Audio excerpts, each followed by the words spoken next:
அனைவருக்கும் வணக்கம். நாம் இப்போ பார்க்க போகிற ரெசிபி அரிசி மாவு இல்லாமல் முறுக்கு எப்படி செய்கிறதுன்னு தான்.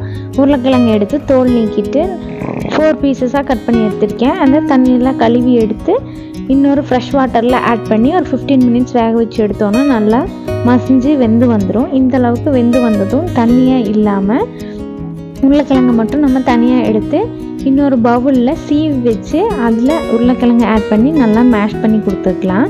இப்படி பண்ணும்போது கட்டியே இல்லாமல் நல்லா மசிஞ்சு வந்துடும். அடுத்தது பெப்பர் அண்ட் உப்பு தேவையான அளவு ஆட் பண்ணிவிட்டு 1 ஸ்பூன் எண்ணெய் 2 ஸ்பூன் கார்ன்ஃப்ளவர் மாவு ஆட் பண்ணி சப்பாத்தி மாவு பதத்துக்கு பிசைஞ்சு எடுத்துக்கலாம். அடுத்து முறுக்கு பொடியில் நான் ஸ்டார் வச்சு எடுத்துக்கிறேன். அதில் நம்ம திரட்டி வச்சுருந்த மாவை ஆட் பண்ணி முறுக்கு மாதிரியே அழகாக சுற்றி எடுத்து நம்ம எண்ணெயில் பொரிச்சு எடுத்துக்கலாம். நல்லா கோல்டன் ப்ரௌன் ஆனதும் எடுத்துடலாம். அவ்வளோதான், நம்மளோட முறுக்கு ரெடி. நீங்களும் இதே மாதிரி செஞ்சு பார்த்துட்டு எப்படி இருந்ததுன்னு கமெண்ட்டில் சொல்லுங்கள். வீடியோ பிடிச்சா லைக் பண்ணுங்கள். தேங்க்ஸ் ஃபார் வாட்சிங்.